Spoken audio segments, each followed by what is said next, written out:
आदरणीय स्वामी भक्त राय परांजपे लिखित स्वामी स्वरूपानंद जीवन चरित्र आणि तत्वज्ञान या ग्रंथातील काही भागांचं वाचन आपण ऐकत आहोत.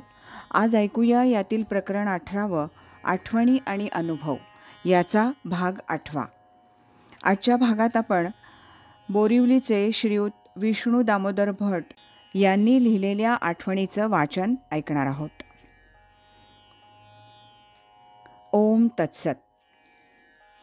सन 1959 कौटुंबिक परिस्थितीत फारच स्थित्यंतर झाल्यामुळे मानसिक स्थिती फारच खालावली. स्वामींचं नाव ऐकून माहीत होतं. तसंच माझे मामा श्री ल.रा. फडके यांच्याकडूनही हे नाव ऐकलं होतं. तेव्हा संतांचे आशीर्वाद आणि मार्गदर्शन झाल्यास काही फरक पडेल म्हणून स्वामींना मी पत्र लिहिलं होतं. पत्रात फक्त काय करावं, कुठे जावं एवढंच लिहिलं होतं. स्वामींचं ताबडतोब पत्रानं उत्तर आलं. पत्रातून हरिस्मरणपूर्वक आशीर्वाद मिळाल्यावर समाधान लाभून एक प्रकारचं आश्चर्य वाटलं. स्वामी अनोळखी लांबच्या माणसाचं मनोगत जाणून कळकळीनं त्यास मार्गदर्शन करतात हे पाहून स्वामींबद्दल आदर निर्माण होऊन दर्शनाची उत्सुकता लागली. त्याच वर्षी श्रीयुत ल.रा. फडके यांच्याकडून एक पत्र घेऊन मी 18 जानेवारी 1959 रोजी स्वामींकडे गेलो. स्वामींनी आस्थापूर्वक चौकशी करून संजीवनी गाथेतील अंतरी सतत करी सोहम ध्यान ह्या पंक्ती समजावून देऊन त्याचा अर्थ सांगून परिस्थिती काही का असेना आपण संसारात अलिप्तता क्षणाक्षणाला कशी भोगायची हे सांगून प्रत्येकजण आनंदीच आहे, फक्त कर्तृत्व आपणाकडे घेऊन मूळच्या सुखाला तो पारखा होतो वगैरे उपदेश केला. स्वामींच्या घरी एक दिवसाच्या वास्तव्यात फारच समाधान लाभून संभ्रम मनाची हुरहुर कुठेच पळाली आणि पुन्हा केव्हा इथं येण्यास मिळेल म्हणून निघताना काळजी लागली. स्वामी हेच माझे सद्गुरू अशी खात्री पडली. पावसहून आल्यावर माझे मामा श्रीयुत ल.रा. फडके यांच्याकडून स्वामींचा एक फोटो घेऊन त्याची पूजा करू लागलो. पूर्वीपासून शिवोपासना अधूनमधून चालू होती. स्वामींचा आशीर्वाद आणि दर्शन झाल्यापासून आणखी नेमानं जास्त उपासना करावी असं वाटू लागलं.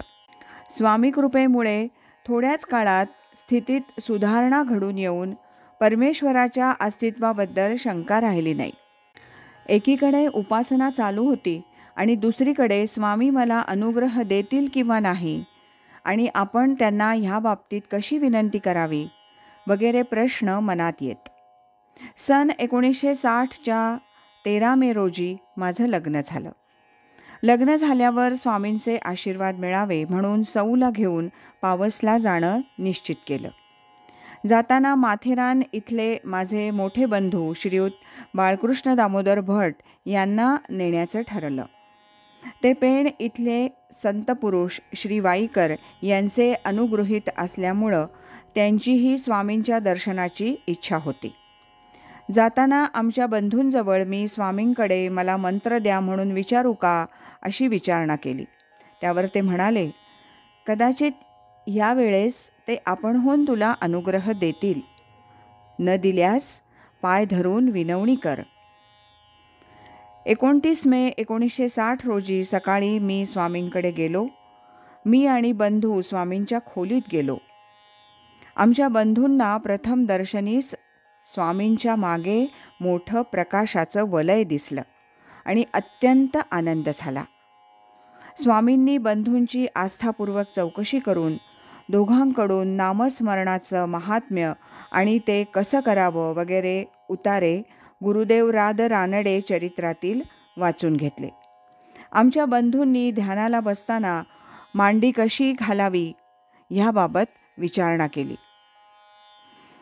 स्वामींनी त्यांना ज्या स्थितीत जास्त सुखानं बसता येईल त्या स्थितीत बसून ध्यानधारणा करावी, तुमचाच मंत्र शक्यतो श्वासोच्छ्वासातून घ्यावा आणि लक्ष मूळ स्वरूपावर केंद्रित करावं वगैरे सूचना दिल्या. मला सध्या तुम्ही काय करता वगैरे प्रश्न विचारले.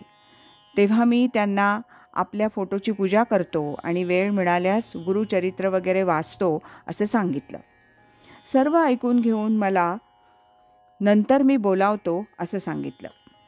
11:30 वाजता पुन्हा खोलीत बोलावलं आणि गुरुपरंपरा माझ्याकडून म्हणून घेऊन उजव्या कर्णद्वारा मंत्र दीक्षा दिली.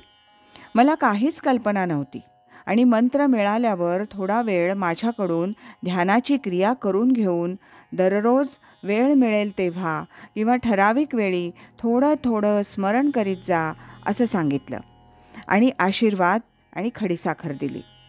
अनुग्रहाच्या बाबतीत विचारणा न करता स्वामींनी अनुग्रह आणि कृपा कशी केली ह्याबद्दल मला आश्चर्य वाटलं. स्वामी सांसारिक बाबतीत सुद्धा आपुलकीनं शिष्यांना मार्गदर्शन करतात. 8 ऑगस्ट 1961 आलेल्या पत्रात स्वामींनी याप्रमाणे मला कळवलं. शाळा खात्यात तुमच्या पत्नीची बदली सोयीस्कर ठिकाणी झाली हे वाचून समाधान झालं. आता काटकसरीनं वागून सुखानं आणि समाधानानं संसार करावा. 4 पैसे गाठी बांधून ठेवलेत तर ते वेळी उपयोगी पडतील. संसार हा सुखासाठी आहे ही गोष्ट उभयतांनीही लक्षात ठेवावी आणि दक्षतापूर्वक समजुतीनं वागून प्रपंच साधुनी परमार्थाचा लाहो जेणे केला तो नर भला भला रे भला भला असं म्हणवून घ्यावं. 8 प्रहरी माझारी मोटके निमिषभरी देत जाई असं एक एक निमिष होईल तेवढं भजन भक्तिभावानं चालू असावं. धरी रे मना धीर धाकासी सांडी. तारीख 29 ऑक्टोबर 1961 आणि 16 एप्रिल 1962 या दोन्ही पत्रातील स्वामींचं मार्गदर्शन फारच चांगलं आहे. दोन्हीही पत्र जशीच्या तशी याप्रमाणे आहेत. 29 ऑक्टोबर 1961चं हे पहिलं पत्र पावसेहून लिहिलेलं. जय माताजी. प्रिय श्री विष्णू दामोदर भट यासी, हरिस्मरणपूर्वक अनेक आशीर्वाद. विशेष ईश कृपेने इकडील सर्वक्षेम. भक्तिभेट पाठवलीत ती पोहोचली. श्री बाबाराव देसाई यांच्या नावे पाठवलेले पत्रही मिळाले. अनन्य भावे उपासना चालू ठेवावी. भक्तीचे ते ज्ञान वाचे नारायण, दया ते संपूर्ण सर्वाभूती. ज्ञान नारायण ध्यान नारायण, वाचे नारायण सर्व काळ. संसारग्रामी नाम हेची साठा, पावाल वैकुंठा नामे एक. निवृत्ती निरूपण ज्ञानदेवा ध्यान, सर्वत्र नारायण एक रूप. या संसारग्रामात नाम हेच सर्वोत्तम धन आहे. ते ज्यानं प्राप्त करून घेतलं त्याला वैकुंठ म्हणजे परमशांती दूर नाही. नाम घेतलं की स्मरण झालंच. नामस्मरणे पावावे समाधान. देखे जे तुलाले कर्म निपजे, ते तुले आदिपुरुषी अर्पिजे. तरी परिपूर्ण सहजे जाले जाण. आणि हे कर्म मी करता, का आचरेन या अर्था. ऐसा अभिमान झणे चित्ता रिघो देसी. सर्व कर्मे कृष्णार्पण, हे सर्वोत्तम उपासन. तेणे मी माझे मावळून, होय समाधान अनिर्वाच्य. यत्ने अर्थ मेळवावा, सुखे संसार करावा. परी घडी घडी आठवावा आत्माराम. सार असार ओळखावे, असार टाकून सारची घ्यावे. चित्त दंडळून द्यावे सुखदुःखी. सुखदुःखे आघवी, साक्षीत्वे उपभोगावी. सुखदुःखातीत अनुभवावी आत्मस्थिती. चिरंजीव प्रिय श्री फडके मामा आदी करून सर्व परिचित मंडळीस प्रेमाशीर्वाद प्रविष्ट करणे. कळावे हे आशीर्वाद. आपला स्वरूपानंद. आणखी एका पत्रात ते असं लिहितात. ईश्वराची अनंत नामे आहेत. भावभक्तीने कोणतंही नाम घेतलं तरी ते एकाच ईश्वराला पोहोचतं. केव्हा दत्तगुरू श्रीकृष्ण गुरु असा जप केला किंवा केव्हा श्रीराम जय राम जय जय राम असा नामोच्चार केला किंवा रामकृष्ण हरी असा गजर केला तरी तो एकाच ईश्वराचा नामोच्चार आहे असा भाव असावा, म्हणजे मन गोंधळून जात नाही. स्वामींची कृपा झाल्यापासून परमार्थाची फारच आवड निर्माण झाली.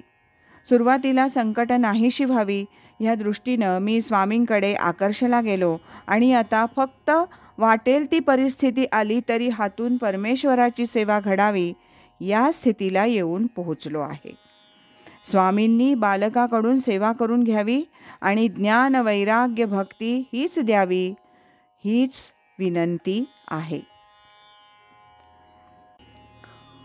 बोरिवलीचे श्रीयुत विष्णू दामोदर भट यांनी लिहिलेल्या आठवणीचं वाचन आपण ऐकलं. उद्याच्या भागात दादर मुंबईचे श्रीयुत नारायण चिंतामण गोडसे यांनी लिहिलेल्या आठवणीचं वाचन आपण ऐकणार आहोत. श्रीमद सच्चिदानंद सद्गुरू श्री स्वामी स्वरूपानंद महाराज की जय. हरि ओम तत्सत.